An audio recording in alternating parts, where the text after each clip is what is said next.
Size photo ತೆಗೆದು ಒಂದು ಕಡೆ ಕೊಡ್ಲಿಕ್ಕೆ ಉಂಟು, ಅದನ್ನು ಕೊಟ್ಟು ಬರೋದು. ಮತ್ತು ನನ್ನ ಹತ್ರ ರೀಸೆಂಟ್ ಫೋಟೋಸ್ ಎಲ್ಲ ಆಯಿತಾ. ಅಂದರೆ ಇದು ಇವತ್ತು ನಾನು ತೆಗೆಸಿದ ಫೋಟೋ. ಇನ್ನು ಇದು ಉಂಟಲ್ಲ, ಅಪ್ಪ ಮಾಡಿದ ಕೊನೆಯ ಚಾಪೆ ಆಯಿತಾ, ಚಿಕ್ಕ ಚಾಪೆ, ತುಂಬ ಚೆಂದ ಉಂಟು. ಇಷ್ಟೇ ಆಗಲ್ಲ ಇರೋದು, ಇಷ್ಟೇ ಆಗಲ್ಲ, ನನ್ನಷ್ಟು ಉಂಟು. ಅಂಬು ಹೋಗುವ, ಹುಲ್ಲಿಗೆ ಹೋಗುವ.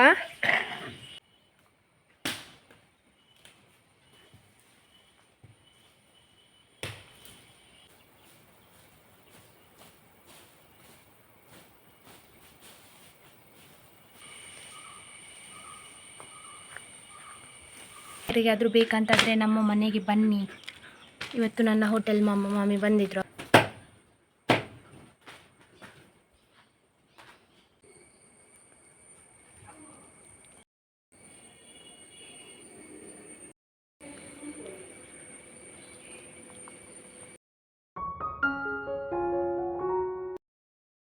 ಹಾಯ್ ಎಲ್ಲರೂ ಕೂಡ ನಮಸ್ಕಾರ. ಎಲ್ಲರೂ ಹೇಗಿದ್ದೀರಾ? ಎಲ್ಲರೂ ಆರಾಮ ಸೌಖ್ಯ ಅಂದ್ಕೊಳ್ತಿದ್ದೇನೆ.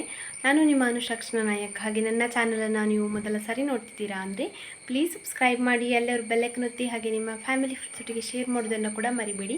ಇವತ್ತಿನ ವ್ಲಾಗ್ ಸ್ಟಾರ್ಟ್ ಮಾಡುವ, ಲೆಟ್ಸ್ ಗೋ. ಕಮೆಂಟಲ್ಲಿ ಪಿನ್ ಮಾಡಿರುವಂಥ ನನ್ನ ವಾಟ್ಸಪ್ ಚಾನಲನ್ನು ಜಾಯ್ನ್ ಆದರೆ ನಾನು ಎಷ್ಟೊತ್ತಿಗೆ ಯೂಟ್ಯೂಬಲ್ಲಿ ವ್ಲಾಗ್ಸ್ ಹಾಕ್ತೇನೆ ಅದೇ ಟೈಮಿಗೆ ವಾಟ್ಸಪ್ ಚಾನಲಲ್ಲಿ ಕೂಡ ಹಾಕಿರ್ತೇನೆ. ನೀವು ಆ ಲಿಂಕನ್ನು ಕ್ಲಿಕ್ ಮಾಡಿ ನನ್ನ ವಾಟ್ಸಪ್ ಚಾನಲನ್ನು ಜಾಯ್ನ್ ಆದರೆ ಯೂಟ್ಯೂಬ್ ಬ್ಲಾಗ್ಸನ್ನು ಅಲ್ಲಿಂದಲೇ ನೋಡ್ಕೊಳ್ಬಹುದು. ಜುಲೈ 15ಕ್ಕೆ ಯಾವ್ದೆಲ್ಲ ಬರ್ತ್ಡೇ ಉಂಟು ನಿಮಗೆಲ್ಲರೂ ಕೂಡ ಹ್ಯಾಪಿ ಬರ್ತ್ಡೇ, ಹುಟ್ಟುಹಬ್ಬದ ಆರ್ಥಿಕ ಶುಭಾಶಯಗಳು. ಯಾವಾಗಲೂ ಖುಷಿಯಾಗಿ ನಗ್ತಾ ಇರಿ. ಹಾಗೆ ಸುನೀತಾ ಅವರು ಕಮೆಂಟ್ ಮಾಡಿದ್ದಾರೆ, ಅವರ ಮಗಳು ಸಾನ್ವಿಯ ಬರ್ತ್ಡೇ ಅಂತ. ಸಾನ್ವಿ ಅವರಿಗೆ ಹ್ಯಾಪಿ ಬರ್ತ್ಡೇ, ಹುಟ್ಟುಹಬ್ಬದ ಆರ್ಥಿಕ ಶುಭಾಶಯಗಳು. ಯಾವಾಗಲೂ ಖುಷಿಯಾಗಿ ನಗ್ತಾ ಇರಿ. ಹಾಗೆ ನಿಮ್ಮ ಫ್ಯಾಮಿಲಿಯಲ್ಲಿ ಕಸಿನ್ಸ್ ಇದು, ಮಕ್ಕಳದ್ದು, ರಿಲೇಟಿವ್ಸ್ ಯಾರ್ದಾದ್ರು ಬರ್ತ್ಡೇ ಇದ್ದರೆ 2 ದಿವಸ ಮುಂಚೆ ಕಮೆಂಟಲ್ಲಿ ಹೆಸರು ಮತ್ತು ತಾರೀಖನ್ನು ಮೆನ್ಷನ್ ಮಾಡಿ, ನಾನು ಅದೇ ದಿವಸ ಬೆಳಗ್ಗೆ ವಿಶ್ ಮಾಡ್ತೇನೆ. ವೆದರ್ ನೋಡಿ, ಇದನ್ನು ಜುಲೈ ಅಂತ ಹೇಳ್ಬೋದಾ, ಅಷ್ಟು ಒಳ್ಳೆ ಬಿಸಿಲು. ಬಟ್ಟೆ ಎಲ್ಲ ಒಗೆದು ಹೊರಗೆ ಹಾಕ್ಬೋದು, ಅಷ್ಟು ಚೆಂದ ಬಿಸಿಲುಂಟು ಒಣಗಲಿಕ್ಕೆ.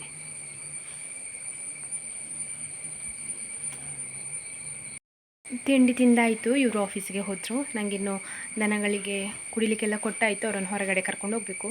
ಅಪ್ಪ ಒಂದು ಸ್ವಲ್ಪ ಕೆಲಸ ಮಾಡ್ತಾ ಇದ್ದಾರೆ, ಹಾಗೆ ಅವ್ರದ್ದು ಕೆಲಸ ಆದಾಗೆ ಕರ್ಕೊಂಡು ಹೊರಗೆ ಹೋಗೋದು. ಇಬ್ಬರು ಬೇಕಾಗ್ತದಲ್ಲ. ಹಾಗೆ ಮತ್ತು ನನಗೆ ಇವತ್ತೊಂದು ಕಡೆ ಹೋಗ್ಲಿಕ್ಕುಂಟು. ಅಂದರೆ ನನ್ನದೊಂದು ಪಾಸ್ಪೋರ್ಟ್ ಸೈಜ್ ಫೋಟೋ ಬೇಕು. ನನ್ನ ಹತ್ರ ರೀಸೆಂಟ್ ಇದು ಫೋಟೋ ಇಲ್ಲ ಆಯಿತಾ. ನನ್ನದು ಡಿಗ್ರಿ ಓದ್ತಿರುವಾಗ ಇದ್ದದ್ದು ಫೋಟೋ, ಅದು ಸಹ ಇಲ್ಲ, ಇಲ್ಲಿ ಮನೆಯಲ್ಲಿಲ್ಲ. ತಂದು ತೆಗೆಸಿ ಅಲ್ಲಿ ಒಂದು ಕಡೆ ಕೊಡಲಿಕ್ಕೆ ಉಂಟು. ಹಾಗೆ ಅದನ್ನು ಕೊಟ್ಟು ಬರಲಿಕ್ಕೆ ಉಂಟು ಅಷ್ಟೇ. ಅದಕ್ಕೆ ಈಗ ಇನ್ನು ಇವರದ್ದು ಕೆಲಸ ಮುಗಿಸಿದರೆ ಆಮೇಲೆ ನನಗೆ ಹೋಗಿ ಬರ್ಬೋದು. ಜನಗಳನ್ನು ಬಿಟ್ಟು ಬಂದಾಯಿತು, ಈಗ ನಾನು ಹೋಗಬೇಕು, ಹೊರಟಾಯಿತು. ಅದೊಂದು ಪಾಸ್ಪೋರ್ಟ್ ಸೈಜ್ ಫೋಟೋ ತೆಗೆದು ಒಂದು ಕಡೆ ಕೊಡಲಿಕ್ಕೆ ಉಂಟು, ಅದನ್ನು ಕೊಟ್ಟು ಬರೋದು. ಮತ್ತು ನನ್ನ ಹತ್ರ ರೀಸೆಂಟ್ ಫೋಟೋಸ್ ಎಲ್ಲ ಆಯಿತಾ. ಅಂದರೆ ಡಿಗ್ರಿಯಲ್ಲಿರುವಾಗ, ಗ್ರ್ಯಾಜುಯೇಷನ್ ಮಾಡ್ತಿರುವಾಗ ಇದ್ದ ಫೋಟೋಸ್ ಅದು ಸಹ ಮಿಸ್ ಆಗಿದೆ. ಹಾಗಾಗಿ ತೆಗೆಯೋದು ಆಪ್ಷನ್ ಇಲ್ಲ, ಅದಕ್ಕೆ ತೆಗಿತಿದ್ದೇನೆ. ಮತ್ತು ಮದುವೆ ಆದಮೇಲಿಂದ ಅಂತ ಹೇಳಿ ತೆಗೆದದ್ದು ಅಂತ ಇಲ್ಲ. ಇನ್ನು ಕೆಲವೆಲ್ಲ ಡಾಕ್ಯುಮೆಂಟಿಗೆ ಬೇಕಾಗುವಾಗ ಅದು ಮದುವೆ ಆದ ನೆಕ್ಸ್ಟ್ ಇದೇ ಬೇಕಾಗ್ತದೆ. ಅಂದರೆ ಈ ಕರಿಮಣಿ ಇರುವ ಫೋಟೋಸ್ ಬೇಕಾಗ್ತದೆ ಕೆಲವು ಕಡೆ ಕೊಡಬೇಕಾದ್ರೆ. ಅದಕ್ಕೋಸ್ಕರ ಈಗ ಇದೊಂದು ತೆಗೆಸಿಬಿಟ್ರೆ ಮತ್ತು ಕೊಡಲಿಕ್ಕಾಗ್ತದಲ್ಲ ಅಂತೇಳಿ ಈಗ ಹೊರಟಿದ್ದೇನೆ. ಹಾಗೆ ಎಂತ ಒದ್ದಾಗಿ ಬಂದಾಗೆ ಇದ್ದಾನೆ ಇವ ಶಂಭು. ಎಲ್ಲರೂ ಬಂದರು ಅಂತ ಇಕೊಳ್ಳಿ.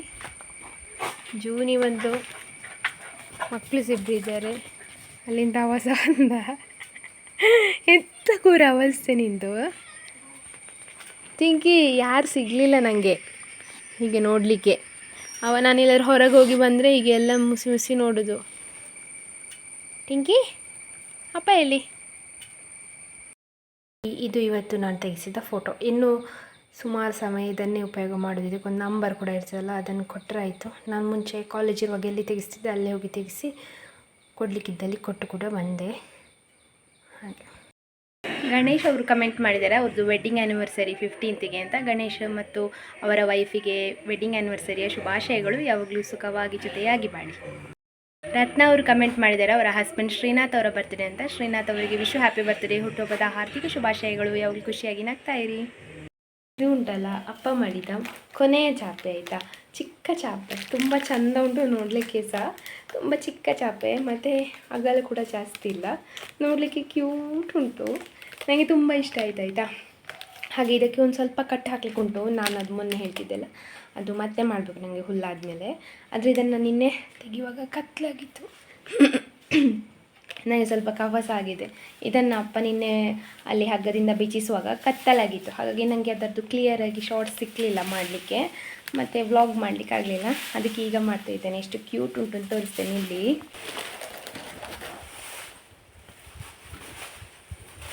ಇಷ್ಟೇ ಆಗಲ್ಲ ಇರೋದು, ಇಷ್ಟೇ ಆಗಲ್ಲ, ನನ್ನಷ್ಟು ಉಂಟು. ಮತ್ತು ಇಷ್ಟುದ್ದ ಉಂಟು, ಸಾಧಾರಣ ಉದ್ದ ಉಂಟು. ಅಂದರೆ ನನ್ನ 2 ಕೈಯನ್ನು ಅಗಲ ಮಾಡಿ ಇಟ್ಟರೆ ಎಷ್ಟಾಗ್ತದೆ ಅಷ್ಟು ಉಂಟು. ಇದು ಚಾಪೆ ನೋಡಿ ಎಷ್ಟು ಚೆಂದ ಉಂಟು. ಇದು ಊಟಕ್ಕೆ ಕೂರಲಿಕ್ಕೆಲ್ಲ ಕೂತ್ಕೊಳ್ತೇವೆ. ನಮ್ಮದರಲ್ಲಿ ಜಾಸ್ತಿ ಬಾಳೆ ಎಲೆ ಊಟ ನೆಲದಲ್ಲಿ ಕೂತು ಮಾಡ್ತಾರಲ್ಲ, ಅವರಿಗೆ ಕೂತ್ಕೊಳ್ಳಿಕ್ಕೆ ಆಗ್ಬೋದು ಅಂತ ಅಪ್ಪ ಹೇಳೋದು. ಹಾಗೆ ಈ ವರ್ಷಕ್ಕೆ ತಂದ ಹುಲ್ಲೆಲ್ಲ ಮುಗೀತು, ಚಾಪೆ ಕೂಡ ಆಯಿತು. ಇದು 4ನೇ ಚಾಪೆ, ಚಿಕ್ಕ ಚಾಪೆ ನೋಡಿ, ಇಷ್ಟು ಚಿಕ್ಕ ಉಂಟು. ಒಳ್ಳೆ ಬಿಸಿಲು, ಹಾಗೆ ಈಗ 3ವರೆಗೆ ಕರ್ಕೊಂಡು ಬಂದದ್ದು.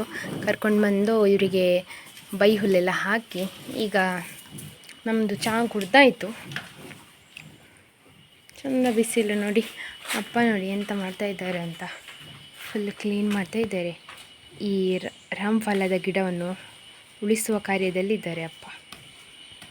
ಶಂಭು ಹೋಗುವ, ಹುಲ್ಲಿಗೆ ಹೋಗುವ, ಬತ್ತಿ. ಶಂಭು ರೆಡಿ ಇದ್ದಾನೆ ನಾನು ಹುಲ್ಲಿಗೆ ಹೋಗ್ತೇನೆ ಅಂತ ಹೇಳುವಾಗ.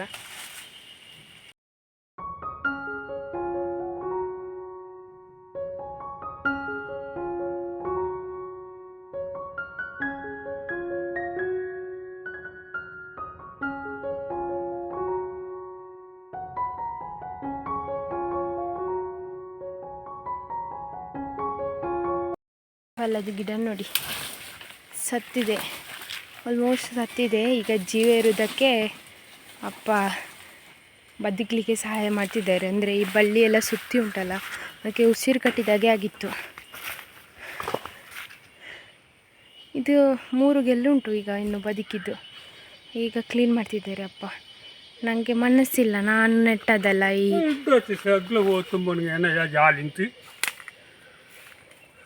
ನನಗೆ ನಾನು ನೆಟ್ಟದಲ್ಲ, ಅದಕ್ಕೆ ಅಪ್ಪನ ಬೈಗಳು, ಅಪ್ಪ ಬೈಯುವುದು ಅಂತ.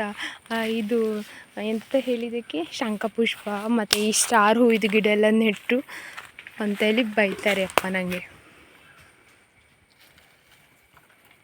ಅಪ್ಪ ಈಗ ಅದಕ್ಕೆ ಎಂತ ಆಚೆಂದ ಈಚೆಂದ ಗುಂಟ ಕೊಟ್ಟು ಸರ್ತ ಮಾಡೋದಂತೆ, ಅಂದರೆ ಸ್ಟ್ರೈಟ್ ಮಾಡ್ತಾರಂತೆ ಗಿಡವನ್ನು.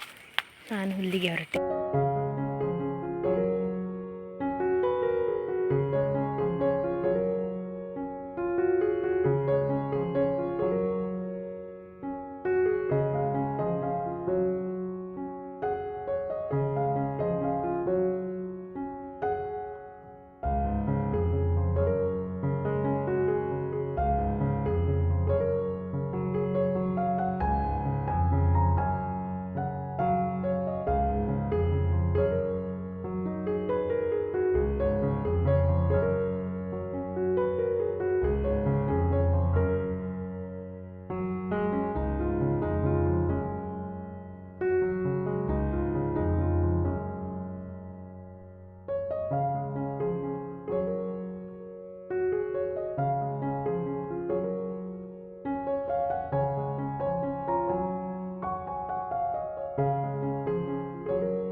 ಆಯಿತು, ಹುಲ್ಲು ಕೊಂಡೋಗಿ ಮನೆಗೆ ಹಾಕಿ ಬಂದೆ. ನನ್ನದು ಫೋನಲ್ಲಿ ಬಾಕಿ ಆಗಿತ್ತು, ಹಾಗೆ ಕೊಂಡೋಗಲಿಕ್ಕೆ ಬಂದೆ. ಎಂತ ಅಂದರೆ 2024ರಲ್ಲಿ ಇದೇ ದಿವಸ ನಮ್ಮದು ಎಂಗೇಜ್ಮೆಂಟ್ ಆಗಿತ್ತು. ಇಲ್ಲೇ ಅದ್ದಾಯ್ತಾ. ಎಷ್ಟು ಮಳೆ ಅಂತ ಹೇಳಿದರೆ, ಈ ಮೊದಲ ಸಾರಿಯಲ್ಲಿ ಒಂದು ಫೋಟೋ ತೊಗೊಳ್ಳಿಕ್ಕೆ ಇರ್ತದೆ ಆಯಿತಾ. ನನಗೆ ಫೋಟೋ ತೊಗೊಳ್ಳಿಕ್ಕೆ ಆಗಿರಲಿಲ್ಲ, ಅಷ್ಟು ಮಳೆ, ಹೊರಗೆ ಹೋಗ್ಲಿಕ್ಕೂ ಅಲ್ಲ ಅಷ್ಟು ಮಳೆ. ಅದಲ್ಲದೆ ಇವರು ಹುಡುಗನ ಮನೆಯವರು ಮನೆಗೆ ತಲುಪ್ತಾರಲ್ಲ, ಎಂಥ ವೆಲ್ಕಮ್ ತಿಳಿದ್ರೆ ಅಷ್ಟು ಜೋರು ಮಳೆ. ನಾವೆಲ್ಲ ನಮ್ಮ ಮನೆಯವರೆಲ್ಲರೂ ಸಹ ಅವರನ್ನು ಕೊಡೆ ಹಿಡ್ಕೊಂಡು ಸ್ವಾಗತ ಮಾಡಿದ್ದು, ಅಷ್ಟು ಜೋರು ಮಳೆ. ಹಾಗೆ ಇವತ್ತು ಅದರ ಡಿಟ್ಟೋ ಆಪೋಸಿಟ್. ಎಂಥ ಬಿಸಿಲು ಅಂತ ಹೇಳಿದರೆ ಬಿರು ಬಿರು ಬಿಸಿಲು. ಹುಳ್ಳಿ ಎದ್ದು ಬರೋ ಅಷ್ಟರಲ್ಲಿ ಇಡೀ ಮೈ ಚಂಡಿಯಾಗಿದೆ. ಮೊನ್ನೆ ನೀವು ಹೇಳ್ತಾ ಇದ್ರಲ್ಲ ಎಷ್ಟು ಮಳೆ ನಿಮಗೆ ಚಾನ್ಸ್ ಅಂತ, ಎಲ್ಲ ಹೋಯಿತು, ಮಳೆ ಎಲ್ಲ ಹೋಗಿದೆ, ಎಲ್ಲಿಯೋ ಓಡಿ ಹೋಗಿದೆ ಮಳೆ. ಹಾಗೆ ವೆದರ್ ವರ್ಷವೂ ಹೇಗೆ ಚೇಂಜ್ ಆಗ್ತದಲ್ವಾ. ಚೇಂಜ್ ಆದರೂ ನಮ್ಮ ಮನೆಯಲ್ಲಿ ಹಲಸಿನ ಹಣ್ಣು ಈ ಟೈಮಿಗೆ ಇದ್ದೇ ಇರ್ತದೆ ಆಯಿತಾ, ಯಾವ ವರ್ಷ ನೋಡಿದರೂ ಇರ್ತದೆ. ಈಗ ಅಪ್ಪ ಹಲಸಿನ ಹಣ್ಣು ಕೊಯ್ಯಲಿಕ್ಕೆ ಬಂದಿದ್ದಾರೆ, ನನ್ನನ್ನು ಕರೆದ್ರು ಸ್ವಲ್ಪ ತೆಗೆದಿಡು ಅಂತ. ಟಿಂಕಿ ಸಹ ಕಾಯ್ತಿದ್ದಾನೆ ನೋಡಿ, ತೆಗೆದಿಡುವ ಸ್ವಲ್ಪ ತಿನ್ನಲಿಕ್ಕೆ. ಒಳ್ಳೆ ಉಂಟು ಹಲಸಿನ ಹಣ್ಣು. ಯಾರಿಗಾದರೂ ಬೇಕಂತಾದರೆ ನಮ್ಮ ಮನೆಗೆ ಬನ್ನಿ. ಇವತ್ತು ನನ್ನ ಹೋಟೆಲ್ ಮಾಮಿ ಬಂದಿದ್ದರು, ಅವರಿಗೆ ಸಹ 1-2 ಹಲಸಿನ ಹಣ್ಣು ಕೊಟ್ಟರು ಅಪ್ಪ. ಅವರಿಗೆ ಪ್ರತಿ ವರ್ಷ ನಾವು ಕೊಡ್ತೇವೆ ಆಯಿತಾ, ಅಂದರೆ ಅವರು ಪೇಟೆಯಲ್ಲಿರೋದು, ಹಾಗಾಗಿ ನಮ್ಮಲ್ಲಿಂದ ಕೊಂಡೋಗ್ತಾರೆ. ಇನ್ನು ಸಹ ಇಷ್ಟುಂಟು, ಯಾರಿಗಾದರೂ ಬೇಕಂತಾದರೆ ನನ್ನ ನಿಯರೆಸ್ಟ್ ಇರುವವರು ಬನ್ನಿ.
കുഞ്ഞു